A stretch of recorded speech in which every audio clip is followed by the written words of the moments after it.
Assalamualaikum warahmatullahi wabarakatuh. Halo, perkenalkan, saya Seri Dewi Murtasya dari Universitas Sriwijaya, peserta Profesional Muda 8.0. Di sini saya akan memaparkan informasi yang berkaitan dengan instansi tujuan saya, yaitu Otoritas Jasa Keuangan atau OJK, dengan mewawancarai seorang narasumber, yakni Kak Muhammad Rizwan, alumni Universitas Sriwijaya angkatan 2017 yang baru saja lulus menjadi pegawai Otoritas Jasa Keuangan PCS 6. Otoritas Jasa Keuangan adalah instansi pemerintah yang dibentuk berdasarkan Undang-Undang Nomor 21 Tahun 2011 yang merupakan lembaga independen yang mempunyai fungsi, tugas, dan wewenang pengaturan dan pengawasan, pemeriksaan, serta penyidikan sebagai lembaga negara yang berfungsi untuk menyelenggarakan sistem pengaturan dan pengawasan terintegrasi terhadap keseluruhan kegiatan di dalam sektor jasa keuangan. Berdasarkan wawancara saya dengan Kak Rizwan, ternyata di OJK itu ada dua jenis rekrutmen. Yang pertama, alur profesional yang diperuntukkan untuk pekerja yang dia sudah memiliki pengalaman atau sudah bekerja sebelumnya. Yang kedua, ada alur fresh graduate, yang ini dikhususkan untuk mahasiswa yang baru saja lulus atau belum pernah bekerja sebelumnya. Di alur fresh graduate ini dikhususkan untuk perguruan tinggi yang terdaftar di OJK. Jadi sistemnya bersifat tertutup dan melalui perguruan tinggi yang terdaftar. Nah, berikut ini adalah persyaratan umum dan persyaratan khusus untuk mendaftar di OJK. Yang pertama, persyaratan umum, yakni merupakan warga negara Indonesia, sehat jasmani dan rohani, tidak pernah dan atau tidak sedang dalam proses pengadilan atau terlibat dalam proses hukum, tidak mempunyai saudara kandung dan atau suami atau istri yang bekerja sebagai pegawai atau calon pegawai atau tenaga kerja PKWT di OJK.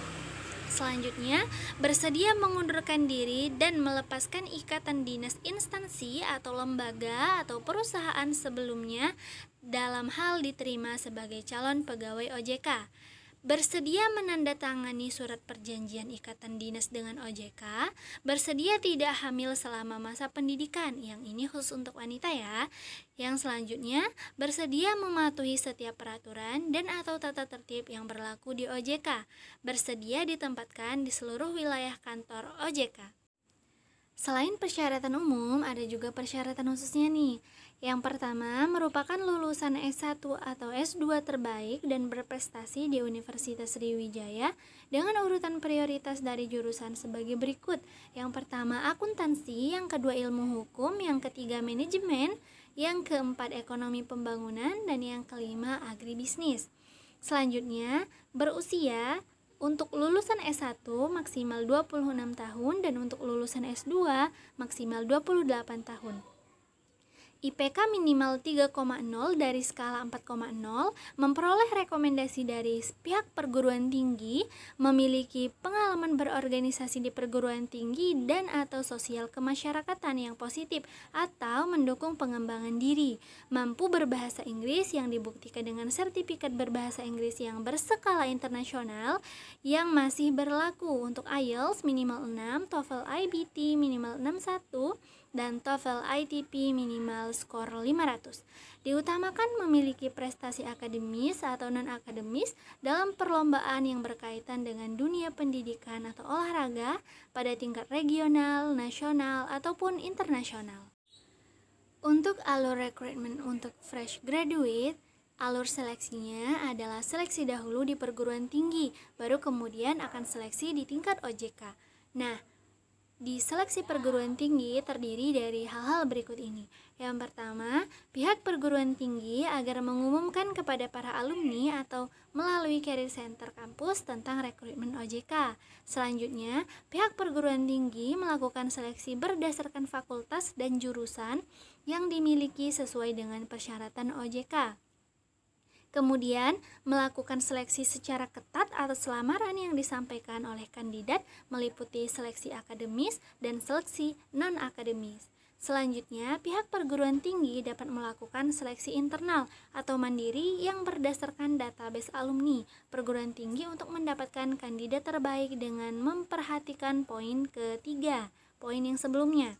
Lalu, pihak perguruan tinggi merekomendasikan dan menyampaikan daftar 20 kandidat terpilih yang dipersyaratkan OJK sesuai format yang terlampir. Pihak perguruan tinggi tidak diperkenankan untuk menyampaikan lebih dari 20 kandidat. Terus, para kandidat yang telah direkomendasikan oleh perguruan tinggi akan dihubungi lebih lanjut oleh OJK atau pihak ketiga yang ditunjuk untuk mengikuti tahapan seleksi di tingkat OJK. Selanjutnya, setelah mengikuti seleksi di tingkat universitas, 20 kandidat tadi akan bersaing di tingkat nasional atau tingkat OJK yang akan bersaing dengan semua 20 kandidat-kandidat lain yang berasal dari perguruan tinggi yang lain, di mana tahapan seleksinya terdiri dari 4 tahap.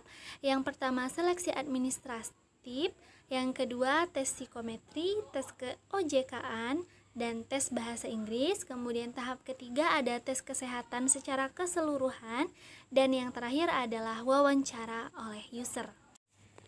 Nah, selanjutnya ini merupakan informasi mengenai berkas atau dokumen yang dibutuhkan untuk mendaftar di OJK. Yang pertama, scan surat lamaran, lalu scan pas foto berwarna ukuran 4x6 dengan latar belakang merah, scan kartu tanda penduduk atau KTP, scan kartu keluarga atau KK, scan ijazah S1 dan atau S2, scan transkrip nilai S1 dan atau S2, scan surat keputusan atau dokumen keanggotaan organisasi di perguruan tinggi atau sosial masyarakat, scan sertifikat bahasa Inggris berskala internasional yang masih berlaku, baik itu IELTS, TOEFL IBT, atau TOEFL ITP, scan surat keterangan catatan kepolisian atau SKCK yang masih berlaku, scan sertifikat atau piagam penghargaan di tingkat regional, nasional, maupun internasional. Yang ini bersifat opsional. Lalu yang terakhir, scan dokumen lain yang mendukung, dan yang ini juga bersifat opsional ya. Selanjutnya, program untuk karyawan. Di OJK sendiri ada promosi jabatan untuk para pegawainya dan juga ada program studi lanjut bagi karyawan yang ingin melanjutkan studi jenjang S2 maupun S3 baik di kampus dalam negeri maupun kampus luar negeri, dan semua biayanya akan di-cover oleh OJK. Kemudian, pengalaman narasumber. Setelah selesai dan dinyatakan lulus seleksi sebagai calon pegawai OJK, maka akan dilakukan pendidikan selama kurang lebih 1 tahun sebelum benar-benar ditempatkan di jabatan tertentu. Karena narasumber yang saya wawancarai adalah pegawai yang baru masuk, sehingga pengalaman kerja di OJK belum tersedia. Namun beliau banyak sekali memberikan masukan dan informasi yang berkaitan dengan OJK yang sangat membantu saya. Demikian yang dapat saya sampaikan berkaitan dengan informasi rekrutmen di OJK. Lebih dan kurangnya saya mohon maaf. Saya tutup. Wassalamualaikum warahmatullahi wabarakatuh.